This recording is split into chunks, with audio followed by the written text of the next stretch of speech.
Olá, sejam bem-vindos ao canal Estudos em FIIs. Nesse vídeo vamos tratar do relatório mensal de outubro do fundo XPIE.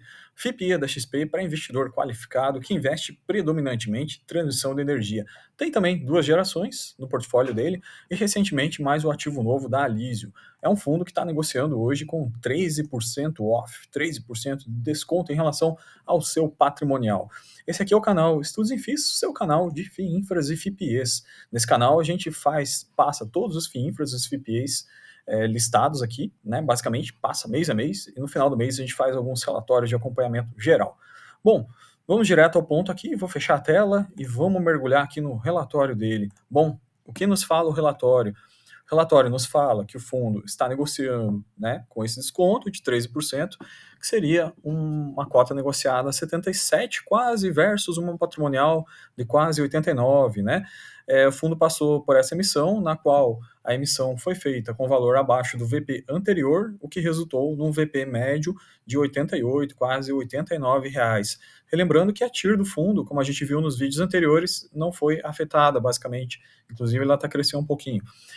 Bom, dito isso, né, a gente percebe essa cota caindo, né, no recente relatório, qual foi emitido aqui, e o fundo, né, já divulgou aqui para nós um anúncio de rendimento desse ano aqui, como é que foi? O R$ 10,50 por cota, que também coincide bastante com o LTM, Last 12 Months, que também está em 10,48 por cota.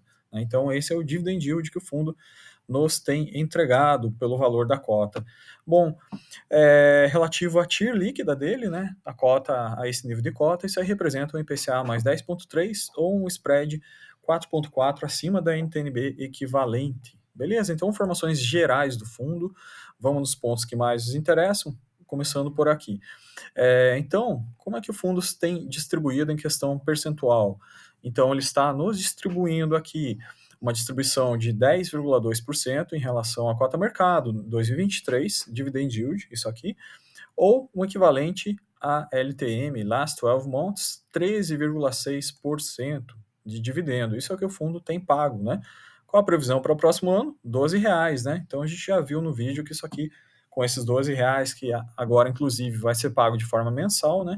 Isso aí vai chegar próximo aí de 16% de dividend yield, basicamente, nesse pagamento aqui, ou uma TIR equivalente desse fundo aqui, correspondente a um IPCA mais 10,7. Bons números, né, pessoal? Realmente a gente vê que um fundo, né, com esse perfil descontado, né, é raro a gente achar produtos de tamanha qualidade aqui. Bom, vou mostrar um pouco das qualidades do fundo. Vamos começar pelos ativos, por sua participação, pelo nível de participação no fundo. Então, vamos falar aqui primeiro das transmissões, tá? Esse fundo ele tem 4 transmissões, ele tem a LC Energia, tem a Arteon-Z, que são os dois carros-chefe do fundo. Essas duas juntas aí representam basicamente 40% da concentração do fundo, somados esses dois ativos de transmissão. Além desses, ele tem mais duas transmissões, que é a BR-1 e 3, Campitiba, né, quando a gente faz a soma aqui, quase mais 20% aqui. Então, logo de cara, você já bate o olho e vê que quase 60% do fundo está em transmissão. Tem um ativo novo da Alísio, aqui 12,7%, e o restante geração. Então, as gerações, elas são participações menores na concentração do fundo, beleza? Esse é o ponto inicial da conversa aqui. Bom, continuando, galera, o que está acontecendo aqui relativo às gerações? O que aconteceu diferente?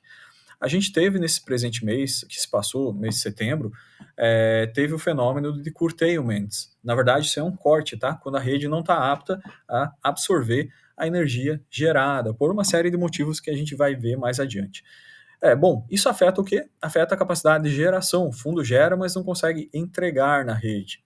Então, basicamente, se não entrega, não tem receita. A receita cai, não é verdade?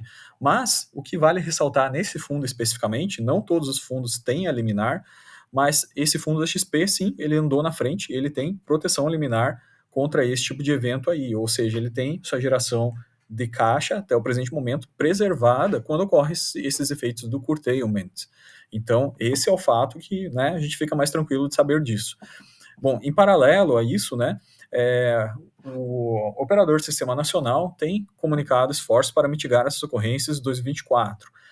Bom, tem que ser feito algum plano, né, relativo às energias renováveis para que isso melhore, né? Para quem acompanha os FIPEs há mais tempo, quem acompanha o setor elétrico há mais tempo, sabe que esse é um ponto que pega bastante.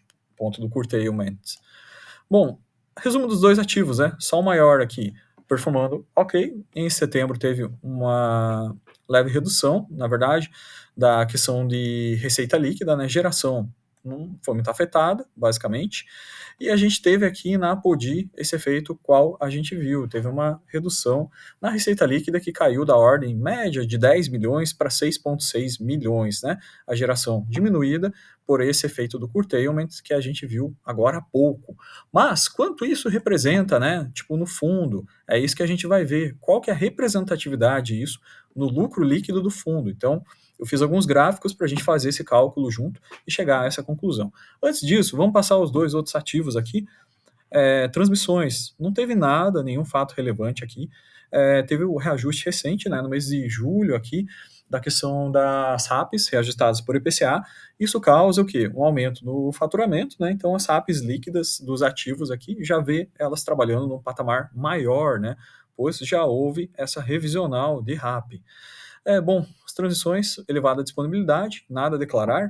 Aqui no ativo da Alísio, a gente não tem grandes mudanças em relação, até porque a compra é bastante recente, acabou de integralizar, né, no relatório desse mês aqui no grupo, representando aí 12% da concentração do fundo.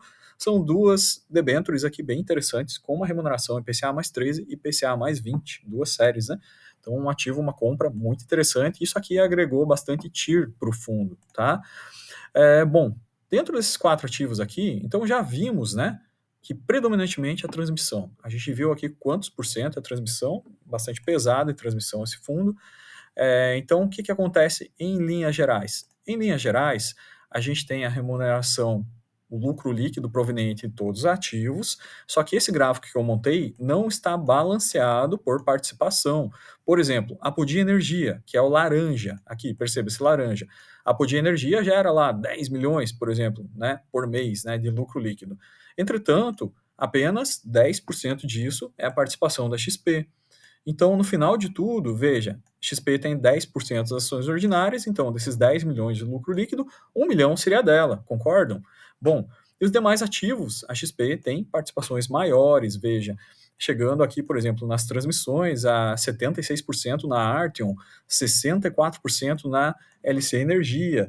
Então, ocorre que, apesar desses valores absolutos de geração da Arteon e da LC Energia parecerem mais baixos nesse gráfico aqui, quando a gente vai para o gráfico ponderado pela participação da societária, da XP, em cada uma dessas SPs aqui, a coisa muda de figura.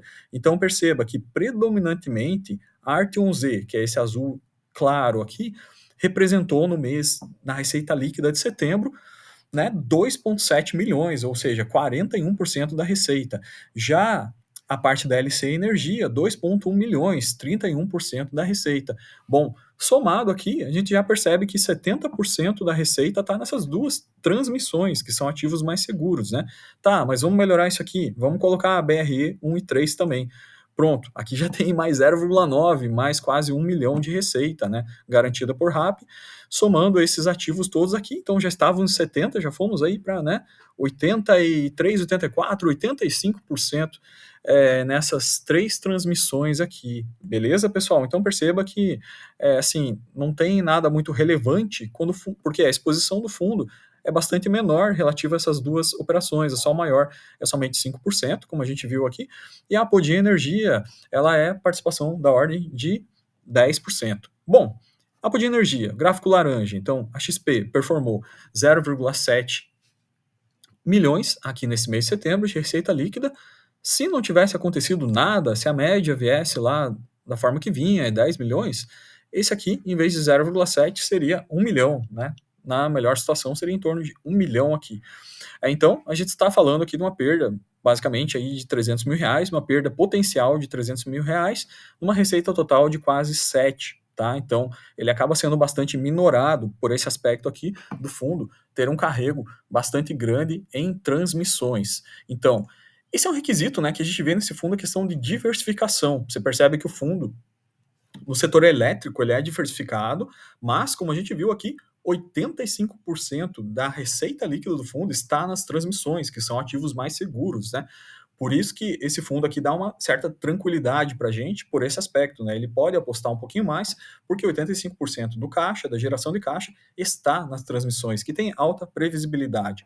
Então, quando a gente vem para Solaris aqui, voltando aqui no na nossa análise, pessoal, a gente já viu aqui essas participações. Vamos dar uma repassada na dívida líquida, né? Bom, dívida líquida dele, como é que está, né? Aqui é dívida líquida total, tá? Bom, dívida líquida total, novamente a maior dela está na Apodi Energia. Então, por isso que a gente vê, na verdade, a Apodi Energia é um ativo recente que o fundo adquiriu, né? E, logicamente, ele vai ter que trabalhar durante um prazo mais longo para que se torne um ativo mais performado, né? Mais pago, e assim à medida que ele esteja mais amortizado, ele pode ter um nível de rentabilidade mais interessante para o fundo também, não é verdade? Então, tem toda essa questão aí de amortização e de que momento do ciclo a gente está entrando no fundo, de que momento do ciclo o ativo está dentro do portfólio do fundo, tá? Esse gráfico aqui, para mostrar um pouquinho também das demais dívidas, a dívida da LC, a dívida da Arteon, né, o que ele tem aqui, bastante distribuído. Campitiba também, então a gente vê o nível das dívidas que tem dentro de cada um desses ativos aqui. Como são ativos de energia, como bem falado aqui, ativos com alta previsibilidade, com RAP contratada durante períodos mais longos, né? Isso torna, de fato, as operações do fundo mais seguras. Bom, vamos falar um pouquinho sobre o tal do curtailment.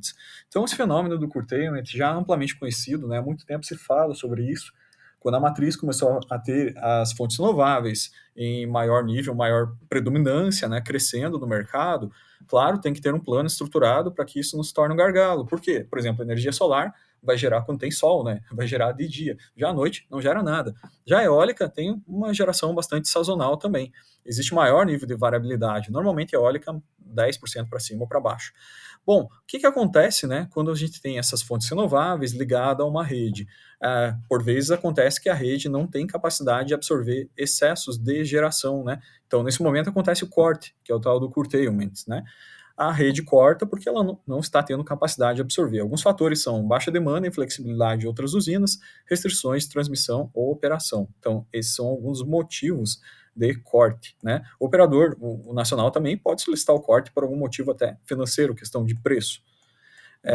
Bom, o que acontece aqui? Relativo a saídas para isso, né, a ONS tem trabalhado nesse aspecto aqui, mas sabemos que é um ponto que tem muito a melhorar. Então, basicamente, quando a gente tem essa integração da energia renovável, né, com a rede, que possui outras energias com menor flexibilidade, cai nessa situação. Então, são necessárias realmente medidas no item número B ali, institucionais, regulatórias, de mercado, né, que realmente algo que seja um maior nível de planejamento, leilões coerentes com a capacidade, enfim, dimensionamento desde o dia 1 do planejamento para que o sistema não entre em gargalos nesse aspecto aqui regionais, beleza? Outros artifícios técnicos, né, que poderiam ser utilizados, aqui a gente fala da ampliação das usinas flexíveis, por exemplo, você tem, não sei, tem Linhares lá que está rodando, à medida que você tem um excesso de energia na rede, Linhares vai desligar, né? Então, o operador nacional é quem controla tudo isso. A adoção de medidas de gerenciamento pelo lado da demanda, desenvolvimento e aprimoramento de sistemas de armazenamento de eletricidade, buffers, né, temporários, a construção de redes de transmissão e distribuição robustas e inteligentes, que suavizam a entrada e saída da RV. Então, aqui a gente está falando de sistemas mais inteligentes, né, que possam prever e trabalhar de forma antecipativa para fazer essa conexão das fontes renováveis com as demais fontes, aonde você tem a geração mais consistente e contínua. Bom, no final de tudo, há de que ser muito bem trabalhado esse tema, só que o mais importante para nós, cotistas, né, é que esse ativo especificamente está protegido liminarmente e tem tido sua geração de caixa preservada, né?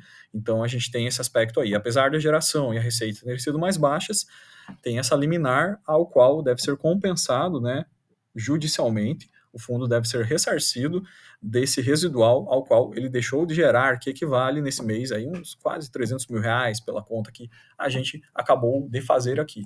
Então, novamente, como vimos, né, fundo predominantemente de transmissão, isso faz ele um porto um pouco mais seguro aí para a parte de aportes e alocação. O vídeo de hoje era isso, pessoal. Era mais para esclarecer um pouco sobre esse fundo, né? A gente vê muitas perguntas aí sobre ele, como que impacta essa questão do curtailment na receita líquida do fundo. Bom, vimos agora, né? Em resumo, o impacto acaba sendo bastante minorado, primeiro pela questão da liminar, né? Ou seja, existe como reaver esse valor aí, e segundo, pela própria diversificação do fundo, né? O fundo é altamente concentrado nas transmissões, que são ativos mais seguros. Então era isso, pessoal. Espero ter ajudado vocês com informações. Ficamos por aqui. Até o próximo vídeo.